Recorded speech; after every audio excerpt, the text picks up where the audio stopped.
Jai Jinendra, Pranam Badane. Welcome to this class on the 12 bhavanas. We're going to discuss 3 more bhavanas today. We already discussed the first 6 bhavanas and started off with discussing the rest of the bhavanas last week, and we revised the first 6 bhavanas. The class today will focus on the next 3 bhavanas, Ashrav, Samvar, and Nirjara. But also, I think it's important to keep in mind where we have been before, and to keep in mind what the first 6 bhavanas have taught us. So I hope it's not difficult for people, but I'm going to be revising all the bhavanas as I go along with every class, so that this concept of keeping the bhavanas, contemplations in mind all the time becomes established in the way we start thinking about ourselves and religion. So without any further discussion, I'll share my screen.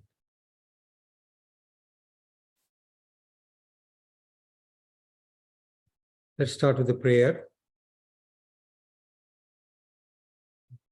Namo Ariyantanam, Namo Siddhanam, Namo Ayariyanam, Namo Vajjayanam, Namo Loye Sabba Sahunam, Eso Panchanamakaro, Sabba Pavapanasano, Manglanancha Sabbe Simpadamam Havai Mangalam.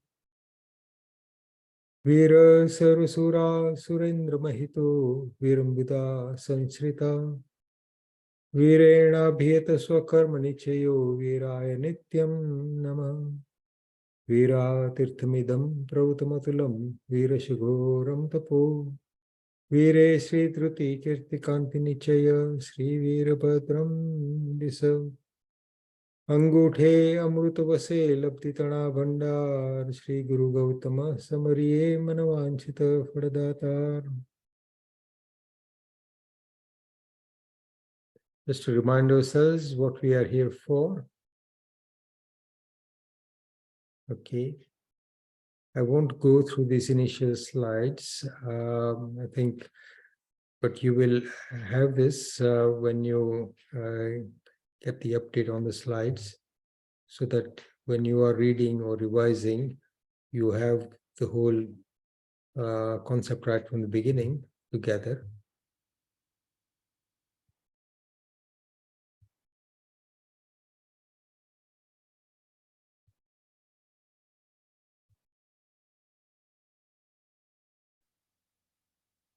Ekatva,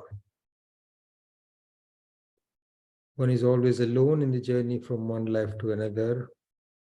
Anyatva, soul is separate from all material things, including the body. Cultivate detachment from all that is not you. Impurities it is filled with, the body, its ultimate demise, and compare this with the purity and the inherent virtues of the soul. Recognize your pure self.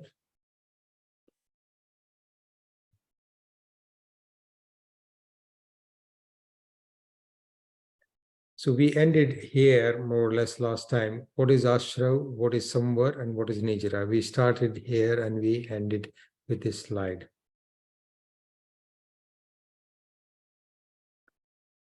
Now, there aren't many slides today, so I'll be talking a lot more, and hopefully try and get us all to reflect on what the bhavanas are about from a slightly different perspective. One way of looking at the first 6 bhavanas is for us to understand and accept the true nature of our existence. So if you remember what this is talking about, anitya, asharan, ekatva, anyatva, sansar, and asuchi. Meaning the temporary nature of our existence from one life to other, from everything that we experience in life. We all know that whenever there are some things that we find difficult, if we are not too disturbed by it at the time, and somebody reminds us that this too will pass, meaning that everything that we experience in life is never permanent, and it may be good days today, bad days tomorrow, and vice versa. So these bhavnas remind us about the temporary nature of everything, but the contemplation, once that has been understood and established and accepted, is to recognize then what really is permanent. Who am I? If everything that I experience and my own self that I identify with is going to end sooner or later, am I myself just temporary? Then what is the purpose of life?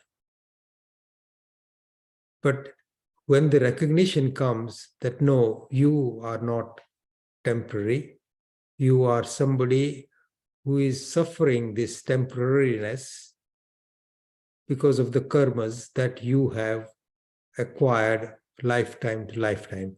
But now that you are beginning to realize that beyond that temporariness, you yourself are permanent.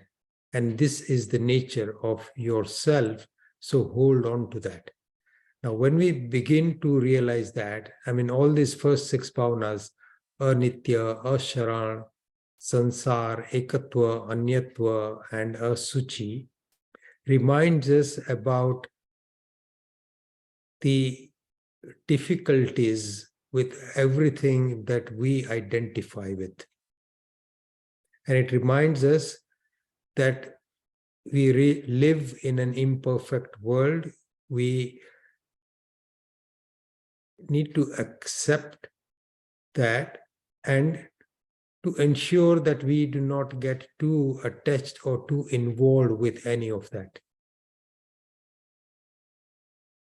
And try and find and hold on to that which is part of ourselves, which is the permanent aspect of all that is good in the universe, and try and understand where that is found.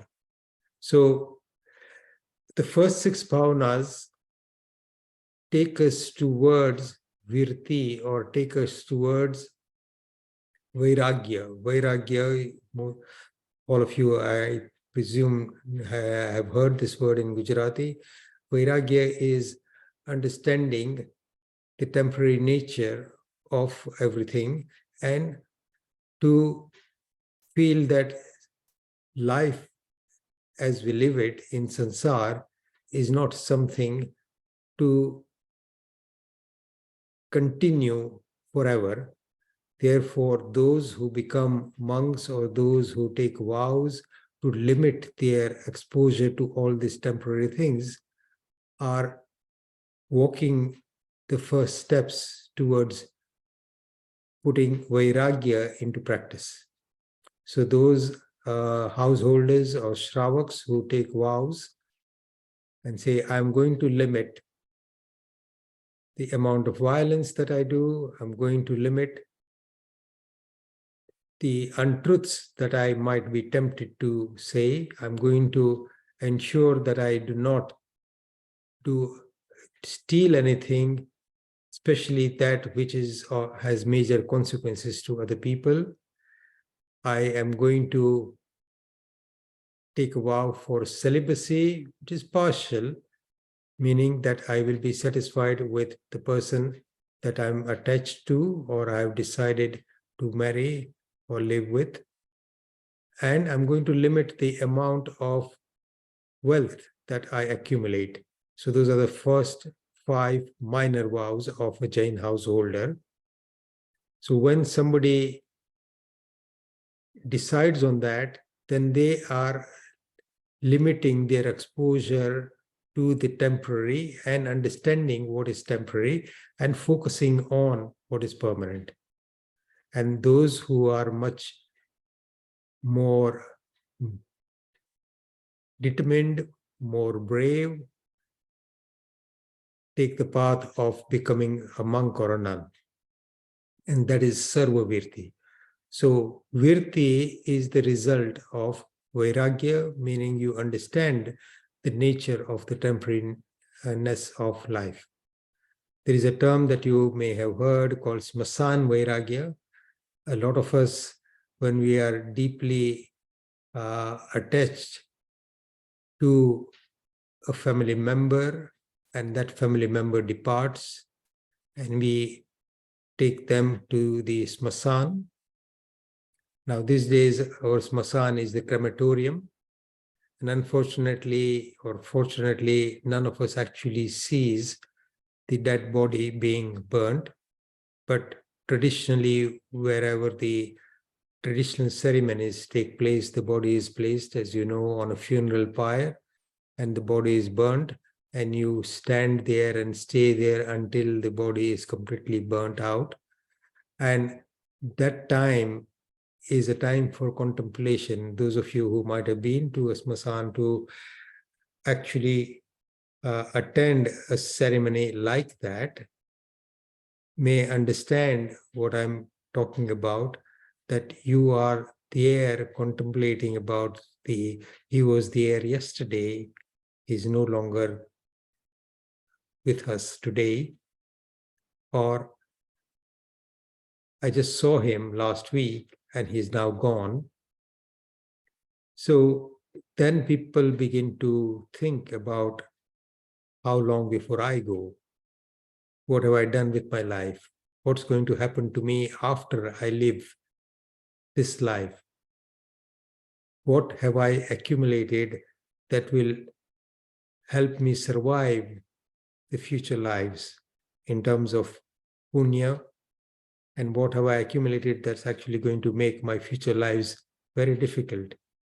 So it is those contemplations that carry on during the ceremony of at a funeral that is called Smasan Vairagya. Unfortunately, that doesn't last. That's why it's called Smasan Vairagya, that it disappears very soon after you come back home from the funeral pyre. It washes off with the shower that you take afterwards. And that is how it's described. But the idea behind this 6 bhavnas is to remind ourselves about that constantly and to evaluate every situation that we have in life through the eyes or the lenses of this 6 bhavnas, at least to begin with, and what we contemplate on afterwards. We'll come to it in a minute. Contemplating with understanding the nature of our true self as the soul is distinct from all that we associate it with. That is the body and the associations as a result of us being in the body. The goal, therefore, is to reach a position from where we begin to know the soul as distinct from the body and all that is associated with that. That's called Vairagya. Now, the remaining 6 bhavnas, we can look at them, the Ashrav, Samvar, Nijara, Lok Swarup, Bodhi, Durlabh, and Dharma, particularly the next 3, Ashrav, Samvar, and Nirjara, that is going to be the subject of the talk today. You can look at the remaining 6 bhavnas as getting a deeper understanding and acceptance of the soul and what is beneficial for it, and start putting that understanding into action. We will be looking at the soul's association with karmas today, the Ashrav, Samvar, and Nijara bhavnas, and contemplate on how karmas are acquired that is ashrav? How can one stop acquiring new karmas, that is samvar, and destroying karmas that are already attached to the soul?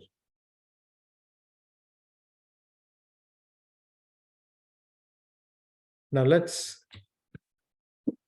at this stage, I don't know if there may be any questions. If people have, well, I'll wait for a few minutes if somebody has got a burning question from what we've covered so far, because we're now going into the specifics of the ashrav, samvar, and nirjara bhavana.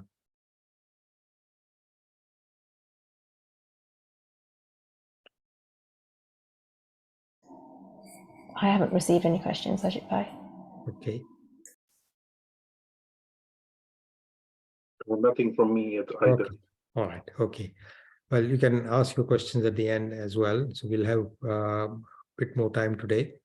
And I'm hoping that you have questions, because there is a lot to take in. And I've taught 12 bhavanas a couple of times before over 10, 12 weeks. And that's almost about 24 hours. And that is not enough. So I hope you have a lot of questions. One way of looking at ashrav bhavana, and that is an analogy that's described in the books that you may refer to, that if you have a house on the highway along a dusty road and all the windows and the doors are open, then pretty soon the house and everything in it will be covered by dust that will blow as the traffic moves along the highway and throws up the dust in the air, and will obviously come to your house and settle down. Now, the analogy of keeping the doors and the windows open is allowing karmas to enter the house, that is the soul. So what are the doors that you leave open to allow karmas to find their way and attach into the soul? So here we come back to the learning that we all had when we were discussing karmas and the reasons why we acquire karmas, and we'll come back to that in a minute. A similar analogy is that if you got a boat with a leak or more than one leaks, and you're trying to float that boat and go from one place to another along the river or the lake, wherever you are, you're soon going to find that you will struggle to keep the boat afloat, and sooner or later that boat's going to sink, because those leaky holes at the bottom of the boat will let more and more water come in and ultimately sink the boat. So if you want to get from A to B and keep the boat inside dry so that it floats, then you got to plug those holes. That is samvar. So similarly, if you want to keep your house clean, you want to close all the windows and doors, particularly if you live along a highway, and particularly at a time when the dust is floating around in excess.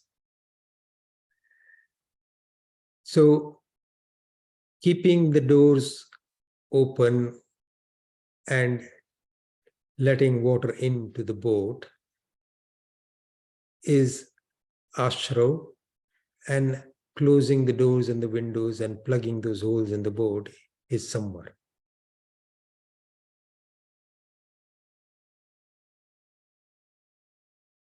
Sorry, at the end here, this is meant to be samvar, in doing this in a hurry, so my apologies. So let's discuss a bit about Ashrav and Samvar.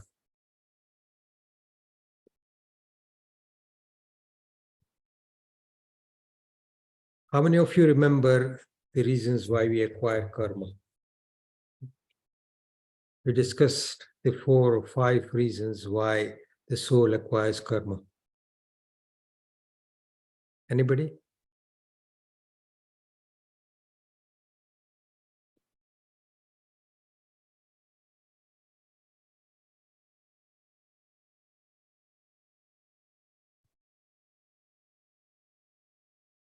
Okay. Ashrav, the influx of karma, as we discussed, we are acquiring karmas all the time, every moment.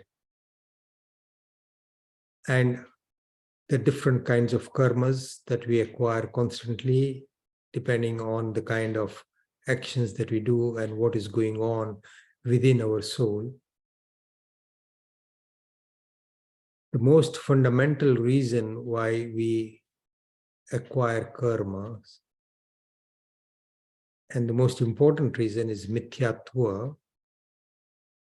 Mithyatva is wrong belief, wrong understanding of the true nature of ourselves and our relationship with the universe.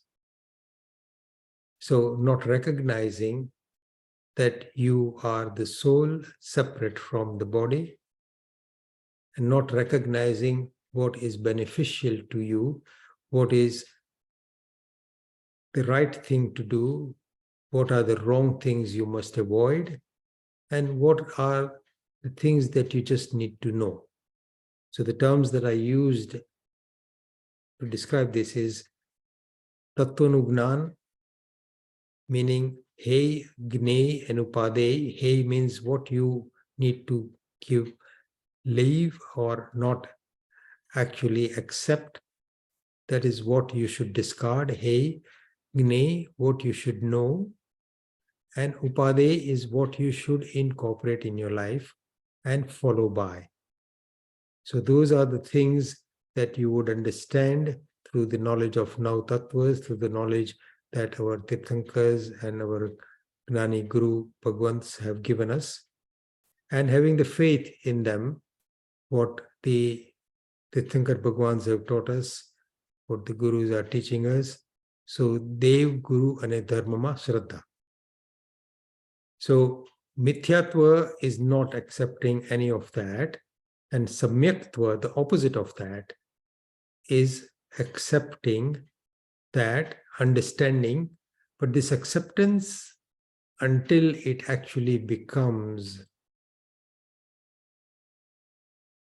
natural to you, until it becomes something that is within you,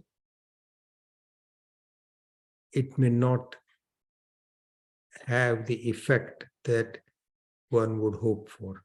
So knowing something, so when we have heard this many times, and during the course of this course, the Introduction to Jainism, we have mentioned this many times. On that away day, that we in-person seminar, all of us present mentioned this idea about the nature of the soul, that the soul is, that the soul has always been, it's permanent, it's eternal, that the soul is the doer of its own destiny or the doer of its karmas.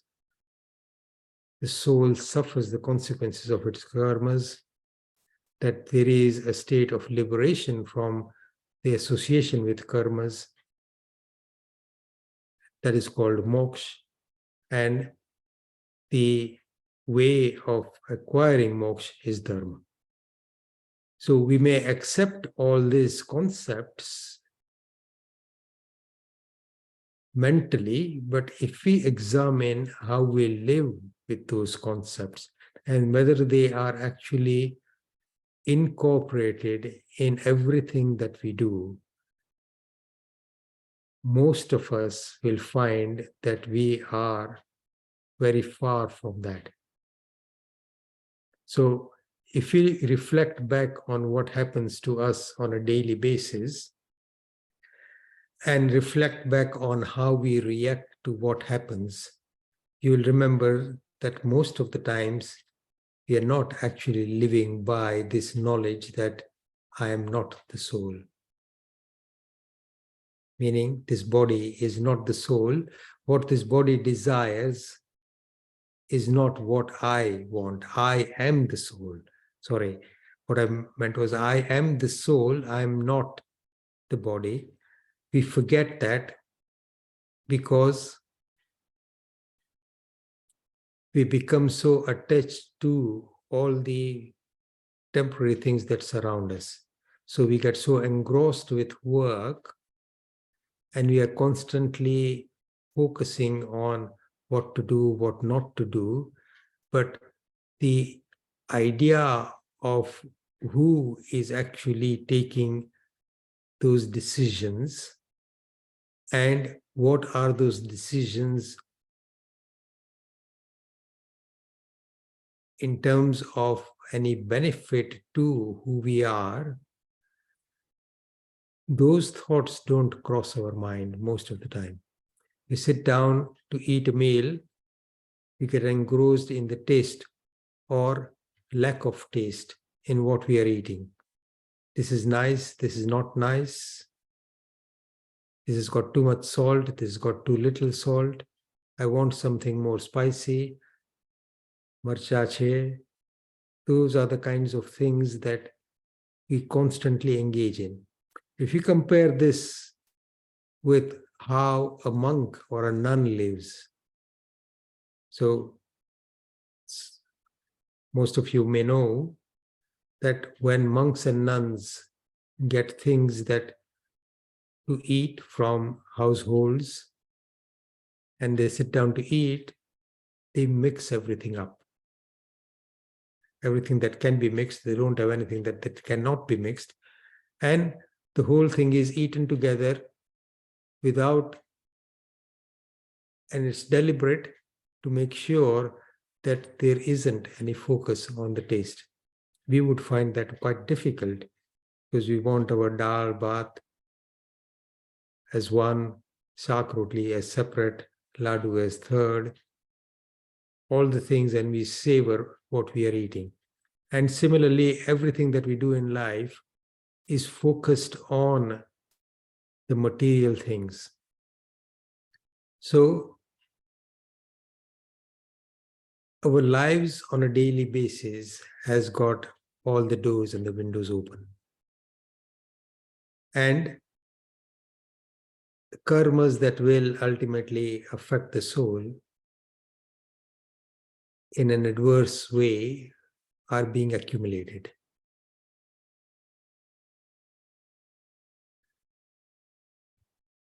So mithyatva meaning not recognizing our true nature, meaning the soul.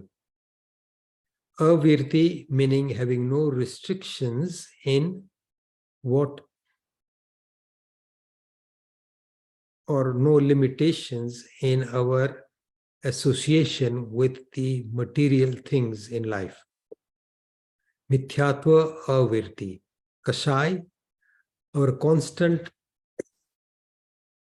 state of excitement, our constant state of greed, of pride, of anger, and of plotting things from one way or the other. So krodh, man, maya, lobh, rag, dvesh, kashai, those are the things that constantly ensure that the doors that will attract karmas are open, and those karmas, as soon as they come in, they will settle on the soul and will determine how they affect the qualities of the soul. Mithyatva avirti, meaning not taking any vows, not putting any restrictions on what we do. So just remind people again, virti is limitations. Limited limitations as a Jain householder is Deshvirti. Total limitations on our association with everything to do with the body and its associations is Sarvavirti, meaning the life of a monk or a nun, becoming completely ascetic, Nirgranth.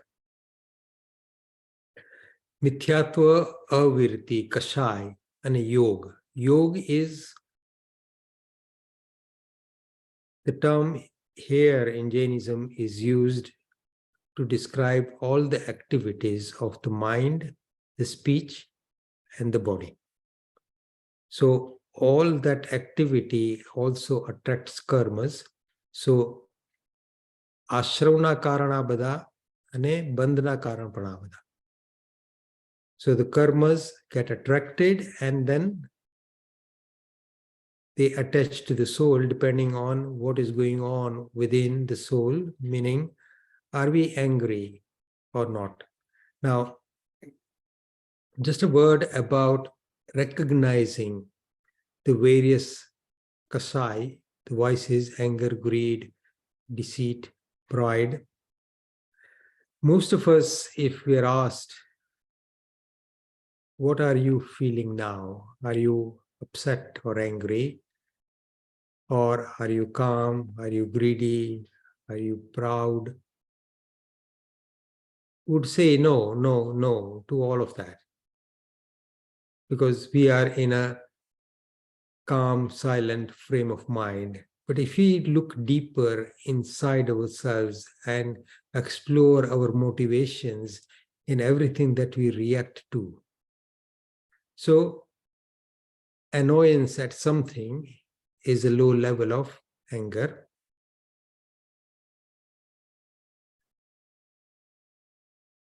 While we are, say, for example, contemplating on something and then something else comes along to disturb us, and if you explore your reactions to everything that you are thinking of and everything that interferes with that particular line of thought, you'll find that there are so many different aspects of those thoughts that are going through these negative emotions in a greater or a lesser extent. So, for example, we got a cupboard full of shirts, but then we see something nice in a catalog, say, okay, let me go and buy this as well. Or maybe I should have it. We may not decide that I don't really need it, but the desire to own that has already crept our mind. We may decide against it and put a stop to that desire, but those desires are constantly impinging on our consciousness.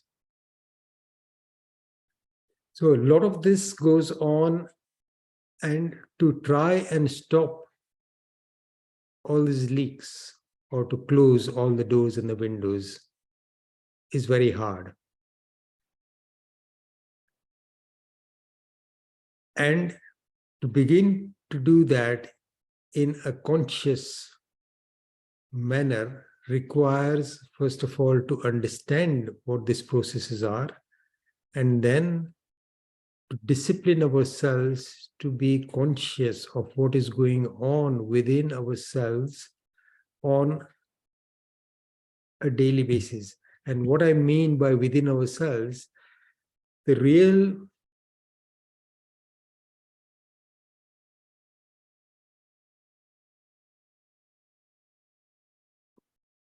the power that is of the maximum benefit or of maximum harm is what goes on in here, in the mind, and within ourselves inside. And at last Wednesday's class, my other class on Anandagan Chovisi, somebody from this class was asking and wondering how can what goes on in our mind without actual harm to the other person, because we are thinking something. So somebody may be thinking about harming somebody, but that in itself does not harm that other person. That thought is a thought. It doesn't actually result in that other person suffering unless he knows what you're thinking of. But that will not harm that other person, but it definitely harms you having thought that thought. And Jainism tells us that the consequences of violence in thought can be just as bad as violence in speech and violence in active physical form. So thinking about killing somebody will result in the same, sometimes, and maybe even more accumulation of bad karmas than actually doing that. And as an example of this, we have all heard about the story of the Sarna Prasanna Chandra Rajashri that I recited in one of the classes right at the beginning. Just a quick reminder of that story.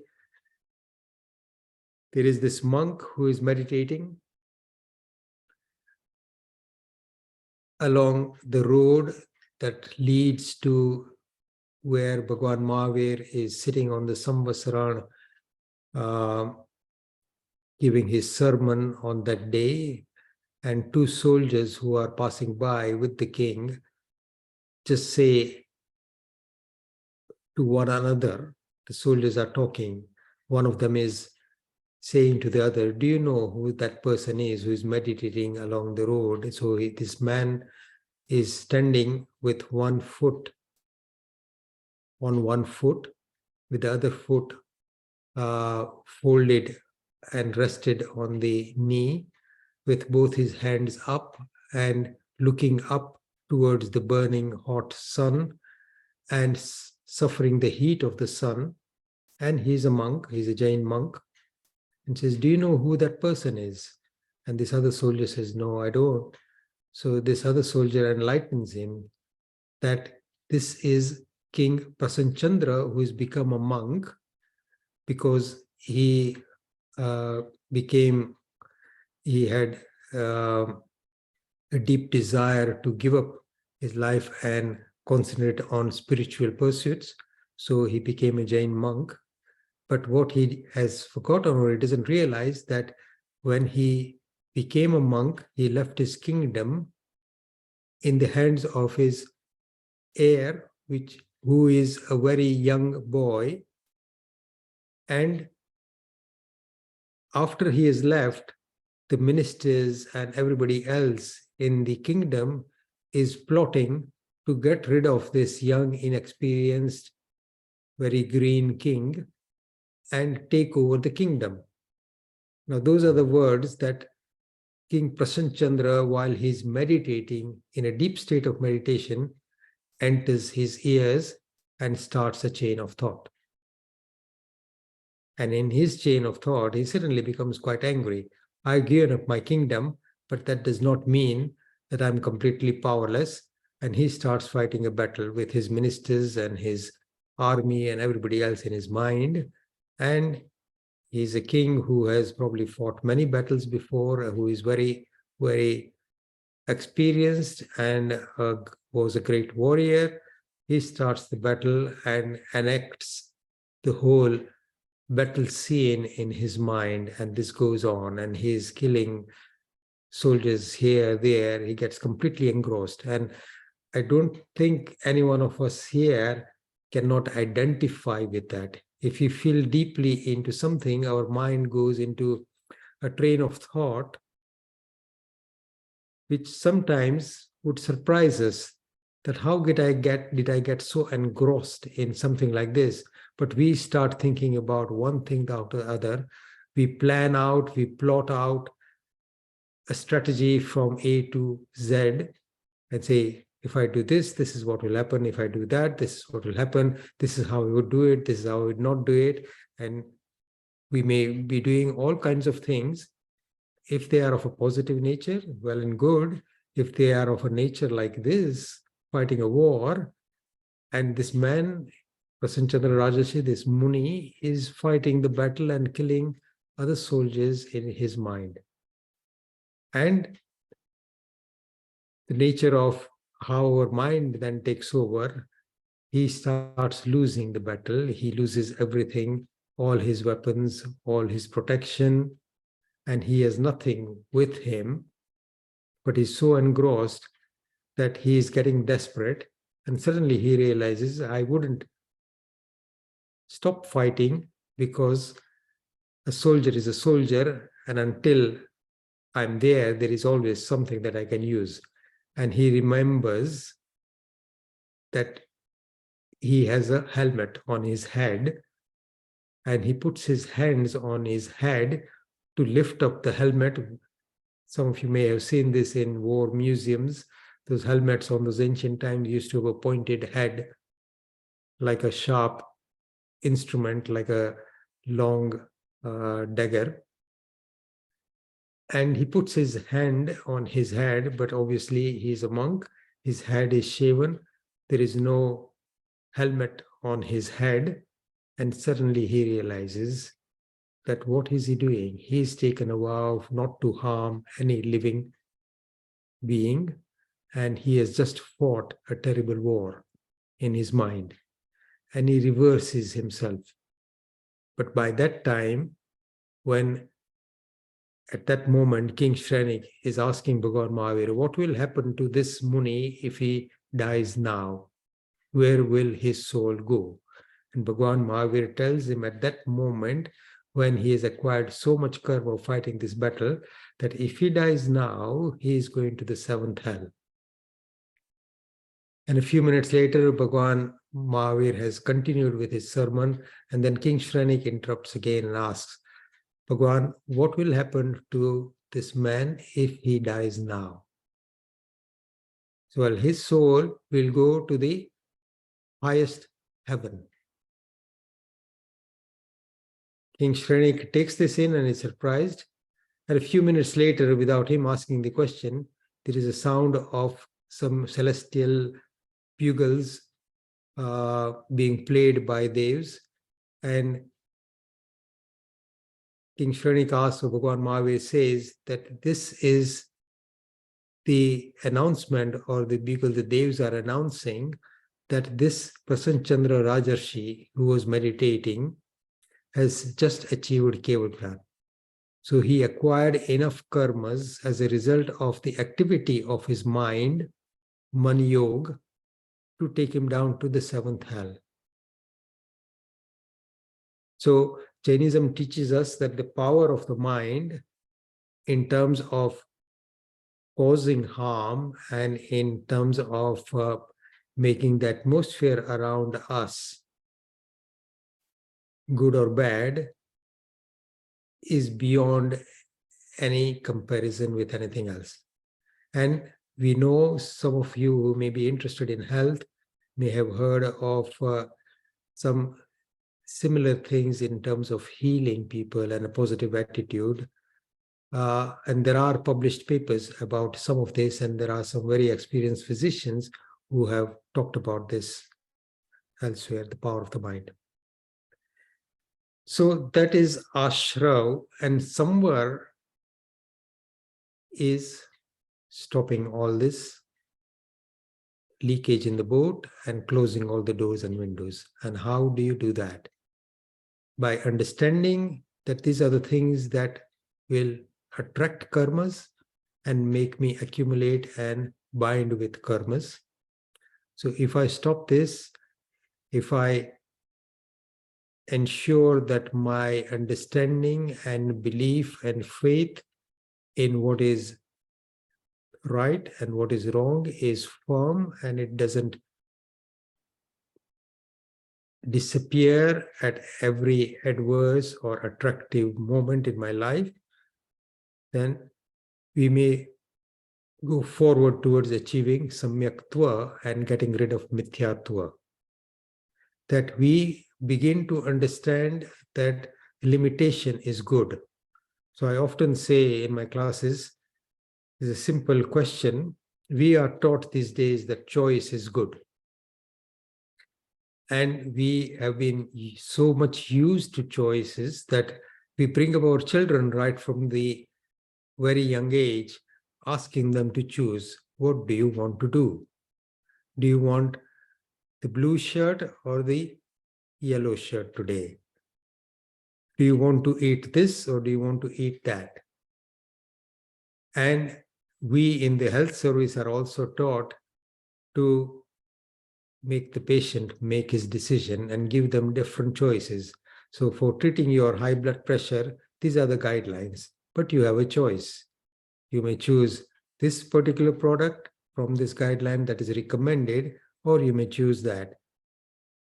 You got a choice of statins. We would recommend this, but if you have another view based on what Google has told you or what you may know from elsewhere, then maybe you might want to choose something else. So choice is paramount. That is what we are taught. But for the soul, for spiritual progress, limitation of choice is actually the best thing. Today, I will only eat 5 different items. That is called Vritti Sankshep. That is a kind of tap.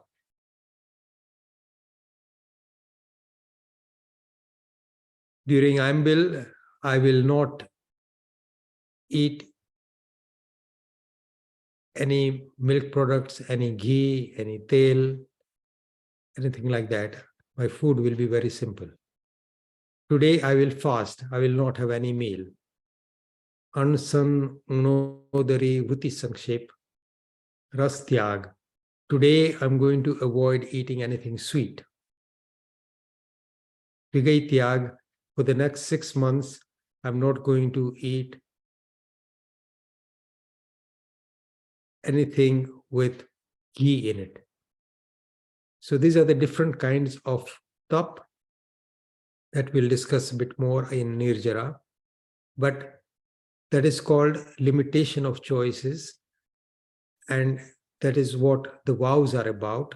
So somewhere is stopping the influx of karmas by recognizing what those various ways in which karmas come in and get bound to the soul, and consciously making an effort to limit that and gradually progressing in that direction until you reach a stage where it becomes second nature. So like the monks, if they find the food that they need on the day, that's fine. If they don't find the food, their thought is, it's good. I haven't found the food. That means I'll have an opportunity to do upvas today. So both situations are similar to them. And if you look at the life of Bhagwan Mahavir, that is what he was living on a daily basis for those 12.5 years. And if you look at the whole list of the number of days he actually ate in those 12.5 years, it's minuscule. If you look at the the amount of time that he actually slept, it's also minuscule.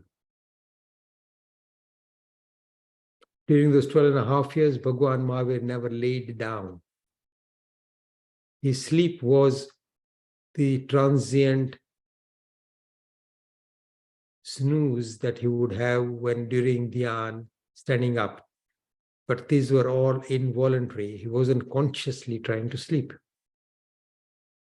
Now, he was a Tirthankar Bhagwan with huge amount of power, significantly more than everybody, including Indra, but much, much, much more than what we can ever imagine. But we can strive towards that. But because Bhagwan has taught us that the nature of our souls and the nature of every soul is ultimately the same. We can all aspire to becoming Siddh meaning Bhagwan.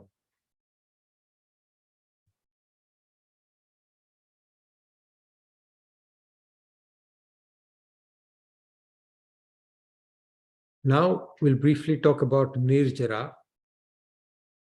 Nirjara is the process by which karmas get shed off from the soul. So the burden of karmas on the soul lessens.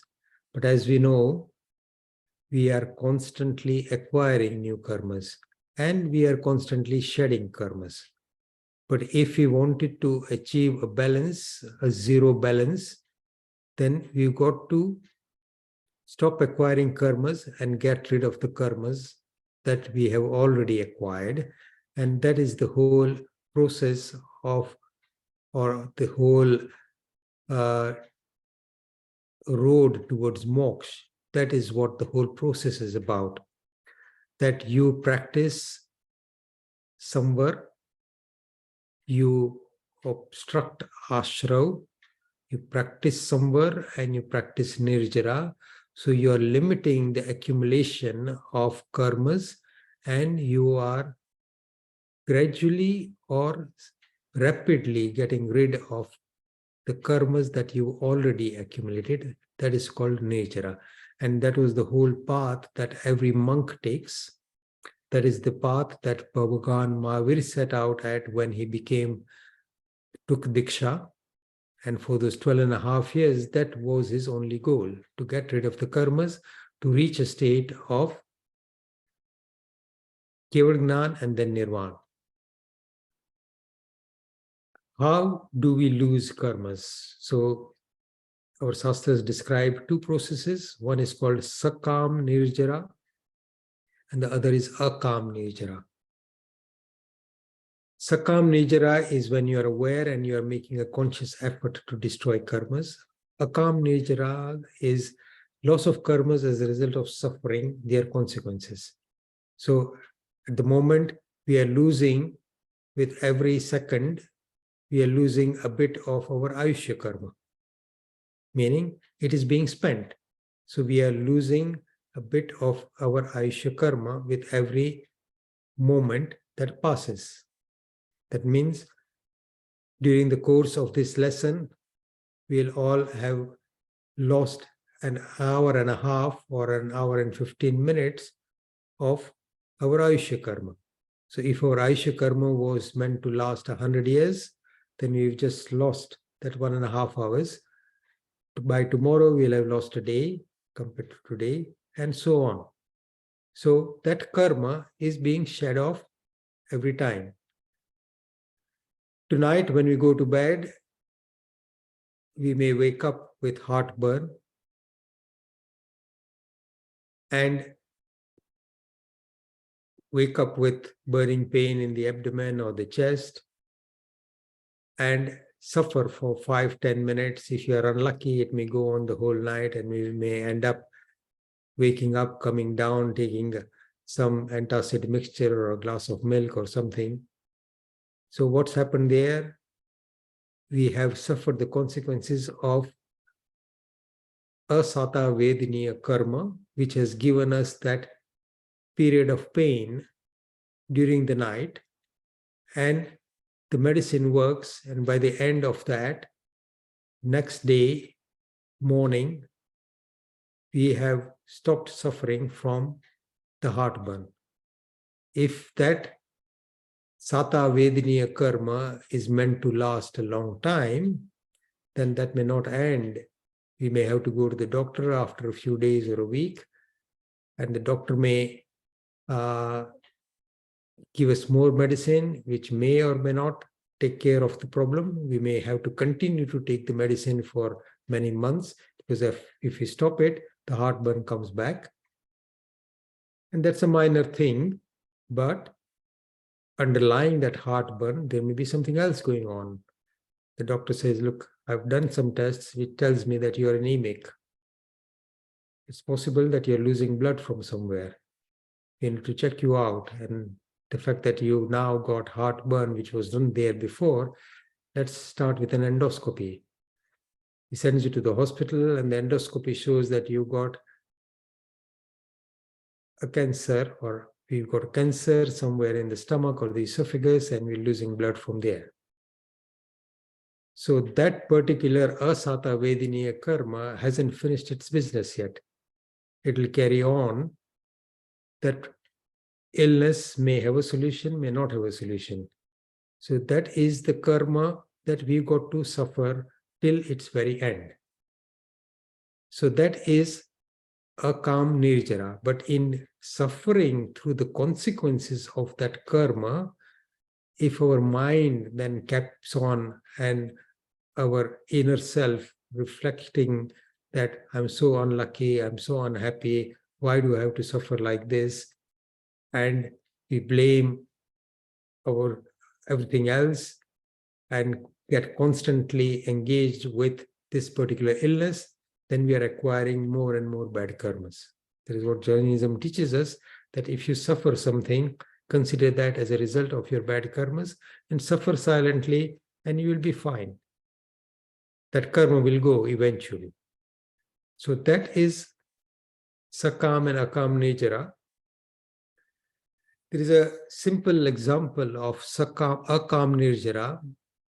We've got trees which at the moment with this very cold weather are suffering the consequences of the frost, the snow. They can't move. If we are outside and we feel cold, we can move out of that, wear something, or move into a warm room and get rid of the cold. That way we can keep our heating on. But a plant and a lot of the animals may struggle to find the right kind of atmosphere to keep themselves warm. But the plants have no choice. They cannot move from that place. The plants suffer the consequences of the wind, the heat, the sun, the floods, drought, and they have no choice. And they are losing karma. There is a very good example of how that akam nirjara can end up with some great spiritual progress.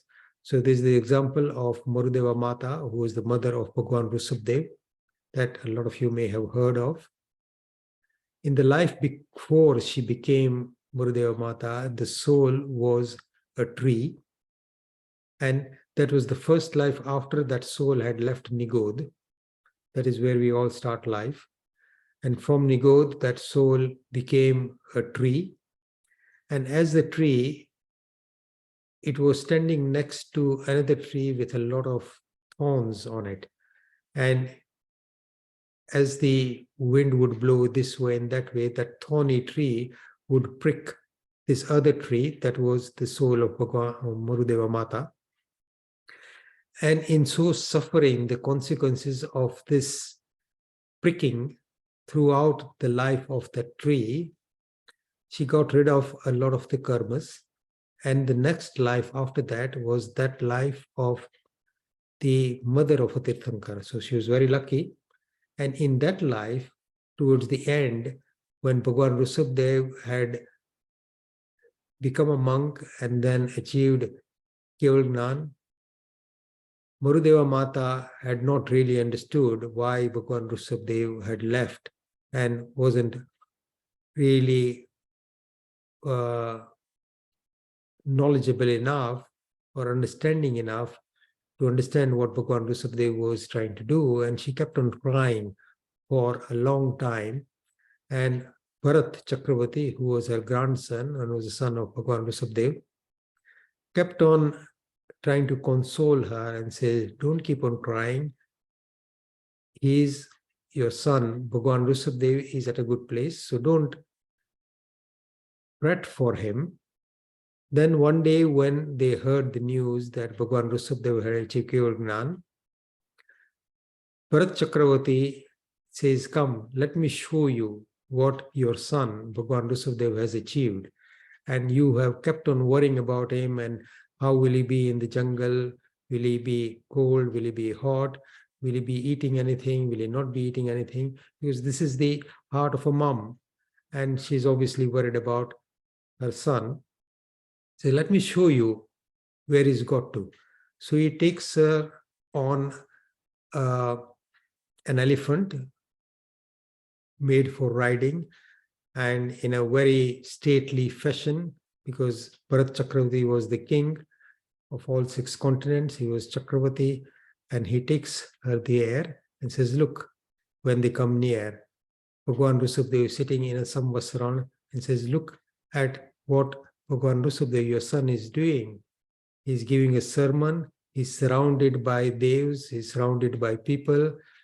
There is that samvasaran is made of precious metals and jewels, and the throne that he's sitting on is so beautiful. There is a tree in the middle, and can you see how tejasvi, powerful, benign he looks? And Murudeva Mata begins to think, and I was suffering unnecessarily. I was so attached to my son that I kept on thinking that he was in pain, he was unhappy, but look at what he's achieved. And we all worry unnecessarily about the life, and we are so attached to our relationships and our people that all this is futile. And in that thought of the bhavnas that she was contemplating on, she went so far up spiritually that she got rid of all her karmas, and sitting on that elephant's back, watching Bhagwan Vrusadev, she herself also achieved Kevalgnan. And it said that she was the first person in this time cycle who went to moksha. So that is the power of a calm nirjara initially. Obviously, as Marudeva Mata, she was doing sakam nirjara. She was making a conscious effort, even though she didn't understand it, but she was on the right track that got rid of all her karmas. Just one last thing about nirjara here. Karmas become ripe by their nature. That is, that the time to fruition has come, or the time to fruition can be brought forward.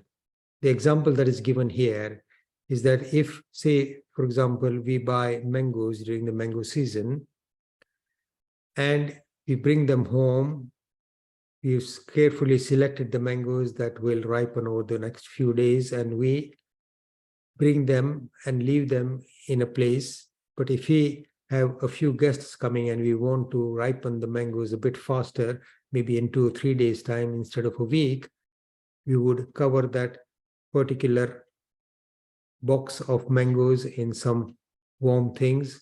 I mean, back in India, people would cover that with straw. Here, we would maybe keep it in a warm place, or we would cover it with something warm. And that process of ripening would be hastened or speeded up. So those mangoes become ripe earlier than they would normally. So the time to fruition has come, or it is brought forward. So this effort of bringing the time of fruition to the karma is called sakam nirjara. So we are making an effort, and this process of getting rid of the karmas that are accumulated and getting them to fruition earlier is called tap. The process of getting rid of karmas is tap, and there are 12 types of tap. The Baya tap that is visible to people outside or is what, say, for example, if you are fasting today, people in our household would know that he's not eating today because he's fasting, or he's going to eat only once today or twice today. That is called Baya tap. So, Ansan Unodari. So you decide that I'm only going to eat 2 chapatis today, not my usual 3. So that is Unodari tap. Ansan Unodari tap, Ras Tyag, Vigay Tyag, Vruti Sankshep, there are 6 types of Bahya Tap, and there are 6 types of internal Tap. In internal Tap, what we are doing now, and we do every Tuesday, is called Swadhyay. Swadhyay is a type of internal Tap that helps us reflect and purifies our mind and our souls. So that is called Swadhyay, Kausag, Dhyan, Vinay. We pay respect to other people. So there are 6 types of internal tap as well. So these are all different types of tap that will get rid of karmas. And this is the effort that we make to get rid of karmas. And when that tap is with the recognition of what you are doing, with the understanding of the nature of the soul, and with done in the right format, it is very, very powerful. So dhyan is the most powerful of the abhyantar tap, the internalized tap. And dhyan is when you stay in meditation and are completely getting rid of all thoughts in your mind and concentrating. And those of you who may have tried that can understand that what you begin to feel at the end of that is that level of calmness, that level of freedom. And that process in itself has the power of getting rid of a lot of your karmas, if it is done in the right form. And dhyan, there are 4 different types. There are 2 bad ones, artra and raudra. Those are the negative dhyans that will accumulate a lot of the karmas. That Prasanna Chandra Rajarshi, who acquired enough karmas to take him down to 7th hell, was engaged in Raudra Dhyan at that moment. But he then switched and he progressed on to Dharma Dhyan and then Sukla Dhyan. Sukla Dhyan is the level of Dhyan where the souls who are very nearing the point at which they will become, they'll get rid of all their karmas and become Keval Gnanis, are riding that wave of Sukla Dhyan, where their karmas are rid of extremely fast. And that process may be pretty short, or it may slowly progress. So with Bhagwan Mahavir, that process of getting rid of all his karmas took about 12.5 years. For other people, it may take a very short time, but it all depends on what you got accumulated. So for a lot of us, that process, when you finally reach that stage, maybe a few hundreds, thousands, millions of lives ahead of us, maybe slow or fast, we don't know. So we'll talk about the rest, the final 3 bhavanas next week. So that is Bodhi Durlabh, Dharma Swakyat, and Lok Swarup Bhavana. In Lok Swarup Bhavana, we'll talk about the Jain concept, or the Jain concept of the universe, Jain geography. And we'll try and do that all together very briefly at next lesson. But if you want, we can discuss that further at subsequent classes. And again, I'll tell you more about some break that I need to take after next class, but I'm discussing that with Sandeep Bhai. Okay. If I've said anything that is against the principles of Jainism, manvachan kayati, michchami dukadam, sarvamangalamangalyam sarvakalyan karanam, pradhanam sarvadharmanam, jainam jaiti sasanam. I'll leave it open for any questions now.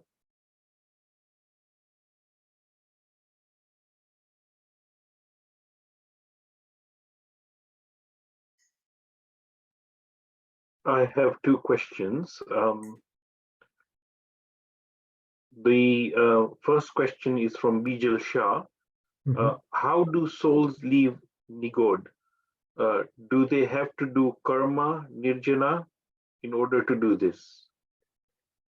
The soul wins 2 lotteries in its journey towards moksha. The first lottery is a lottery. I mean, that's the easiest way of understanding it or describing it. It is completely without any effort. It is just the nature of things. It's when your time has come, and we've all been so lucky that we escaped that. And we owe that particular lottery win or that particular escape from Nigod to one soul which went to moksha. Any soul that goes to moksha opens up enough space for one soul to leave Nigod. And that is completely by chance. There is no effort that we could have done, because in Nigod, you have no understanding of effort. You are living and dying 17.5 times within the span of one intake of breath, intake and exhalation of breath. It's called one swasoswas. And the term breath in this context may actually not mean what we understand by taking a breath in and out, but it's a concept of time in Jainism called swasoswas. And in one swasoswas, a life in Nigod lives and gets born and dies 17.5 times. And in Nigod, there are lots and lots of infinite number of souls which are sharing a body. So that is the nature of Nigod. But when one soul goes to moksha, one soul will escape Nigod and then go into circulation.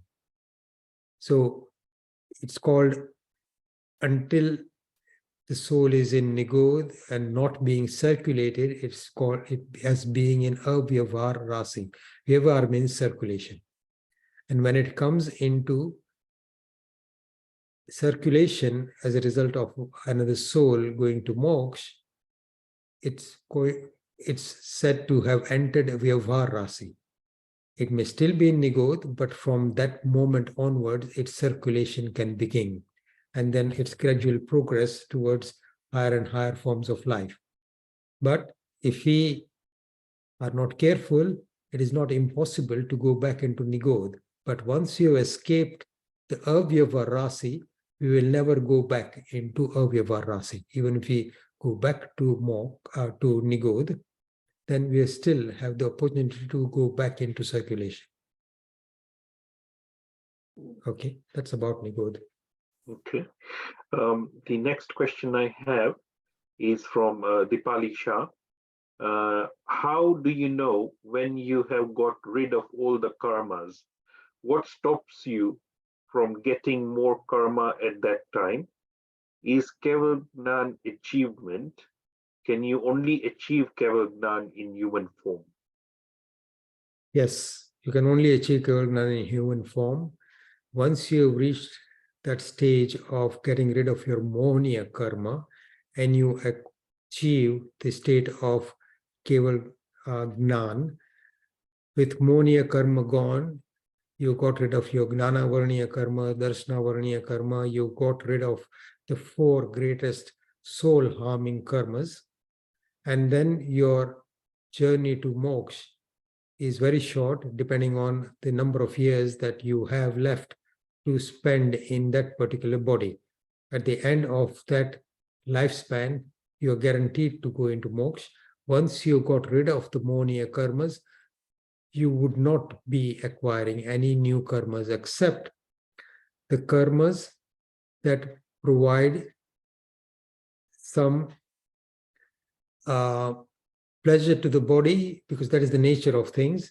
You acquire that karma at sort of in one moment, experience it in the second moment, and get rid of it in the third moment. But apart from that, you're not acquiring any other karmas. And when at the end, when your time for going to nirvana has come, the soul expands. It's called Kevali Samudgat, and I think somebody has done actually a PhD on this. Rajiv might know more about this. I think there's somebody from the Therapanthi fold who's done a PhD on Kevali Samudgat. And I think there's somebody who has done PhD on the process of Santaro as well. But Kevali Samudgat is a process when the soul then expands to touch all corners of the universe. So the soul actually, through the body, expands and gets rid of any remaining karmas, and then within a few moments, or called samays, it then escapes the body and goes straight up to reside in its permanent place at the top of Siddhshila, touching the point where Lok Akash, that is where there is movement and circulation, and Alok Akash, where there is no movement and circulation. The border of those two spaces is where all souls above, all souls reside when they go to moksha. So this place is above Siddhshila at the end of the universe. So that is what happens. But a soul, once they achieve Keval Gnan, they would not be acquiring any other karmas, which will actually take the soul back into circulation. So they would be acquiring Sata Vedaniya karma, but getting rid of them momentarily, and that would be it. There will be no other karmas that will actually destroy that. And the soul would know when it's achieved Keval Gnan. So to answer your first question last, is that how does one know when they've achieved Keval Gnan? The soul knows. The soul is in a complete state of bliss. The soul knows not just its own nature, it knows the nature of every living soul in the universe, every living soul's past, present, future, everything that's going on simultaneously, all at the same moment. So a Tirthankar or a Keval Gnani's state of knowledge is just absolutely infinite. There is nothing that is not known, and nothing that is not known in terms of the future as well. So you hear of stories of what will happen to this soul. So if you look at what Gautam asked Bhagwan Mahavir, there are thousands of questions that is asked, and they've been listed. The kinds of questions that he had asked Bhagwan Mahavir, he's asked him things like, when will the soul that occupies this tree at the moment, or when will he go to moksha? When will that thing go to moksha, that particular life go to moksha? He's asked Bhagwan Mahavir all kinds of questions. And there is a particular text that you might be interested in. I don't know if there is an English translation called Gautam Prucha, and there are lots of other questions. So Bhagavati Sutra has got a whole list of questions that Gautam Gandhar, and there are lots of such similar questions that are being asked here. Hope that answers your question. One final question I have, again from Bijal Shah. Is Narak the lowest place a soul can go if the karma are so sticky? How does it get determined how you go to another kshetra? Well, the universe is regulated by itself. Your karma takes you to anywhere. You go to Narak to suffer the consequences of severe, bad pap karma. You go to Devlok to suffer the consequences of good punya karma. So Devlok is a place of pleasure, generally. Narak is a place of pain. And as we've seen in these examples, there are exactly this kind of questions are asked by Guru Gautam of Bhagwan Mahavir. What kind of karmas will make the soul acquire to go to Narak or to Devlok? So there are many different forms. We've seen a few examples. So any severe violence, any severe kashai, so severe greed, severe pride, severe anger, severe acts of violence, all those things in a very high stage will make the soul lose all its development and push it down to Narak or even further. So Narak is not necessarily the worst place. Nigod, or being one sensed life, may be much worse in terms of the soul's development.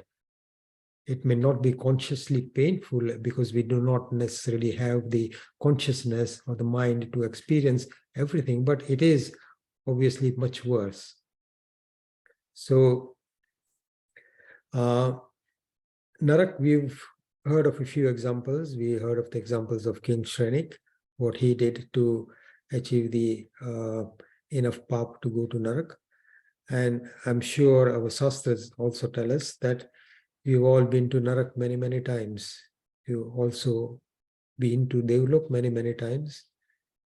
We have hopefully been human beings many times and slowly progressed and have come to this place where we have been born in a Jain family. We have the desire to listen. We have some faith and understanding of Bhagwan's words. We have a desire to listen. We have a desire to maybe act on that learning. Now that spiritually is huge progress. If you've got to this level, all we have to do is make sure that we don't lose it. And the key to not losing it is to look at ourselves and examine, are we in a state of purity? Are we actually getting the air? So as I was talking about last time, it's important to be good. Doing good alone is not enough. Being good is a much more significant and important goal to focus on. Thank you.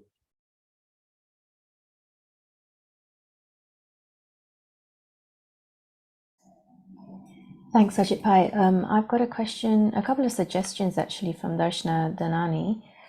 One is it possible to go slightly slower on the bhavnas, as this is an interesting topic? So possibly another couple of sessions on it in depth.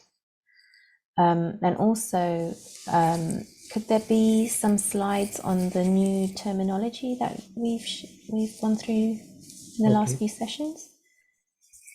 Okay. So yes, my apologies. There have been lots of new terms. And I think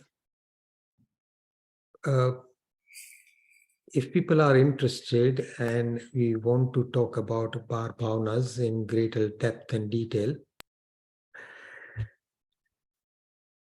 the book written for Bar Bhavnas, I don't know if you can see it, that I used to, you probably can't read it. It's Sant Sudaras by Vinay Vijayji.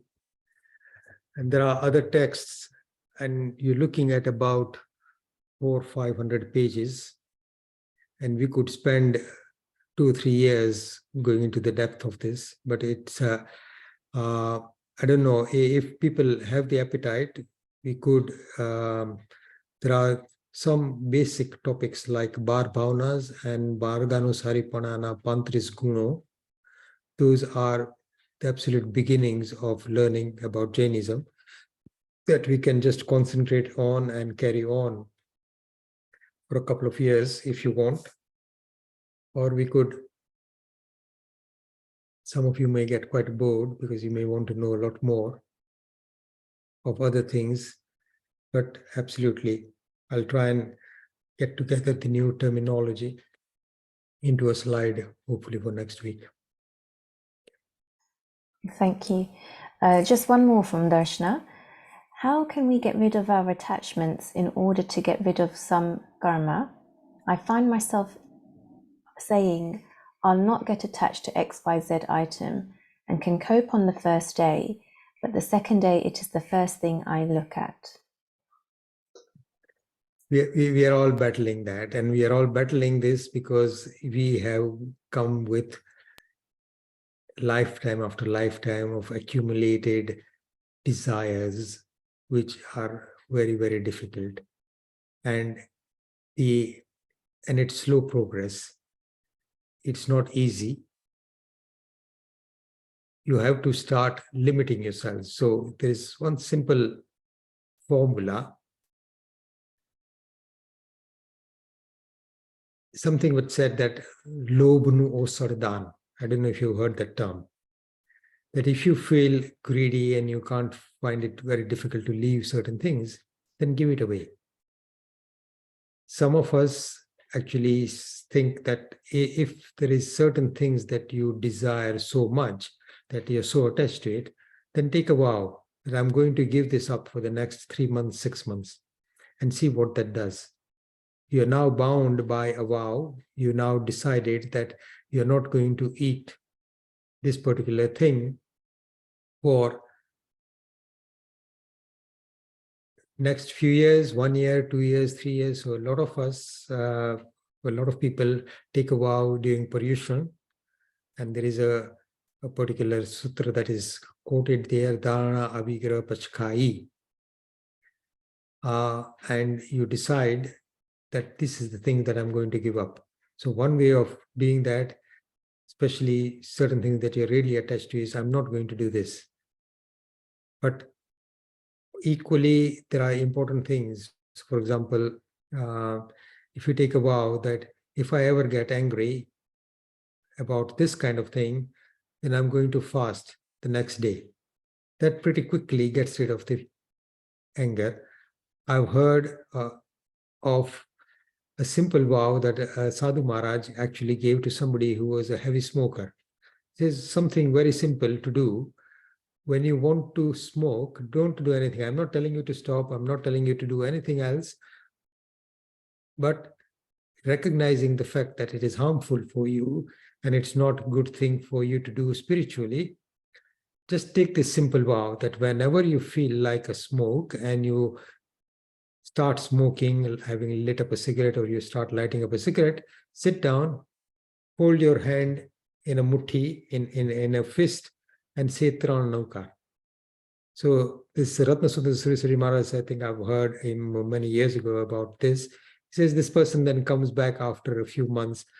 Well, it's actually quite difficult to sit down and start saying Three Naukar, say 10, 15, 20 times a day, depending on all the things that I'm doing and engaged with. So people find different strategies, but there are simple strategies. Depending on your particular problem, we can talk about different strategies. And I'm sure if you ever go to India, Sadhu Maharaj or Sadhuji Maharaj will be able to give you a simple vow that you must find very useful.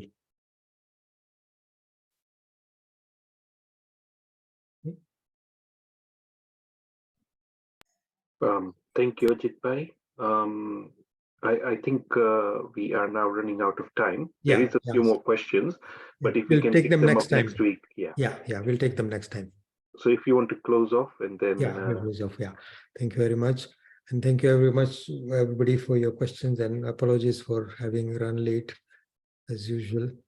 And I hope some of you don't have other things that will stress you out after this. Bye. We'll see you all next week.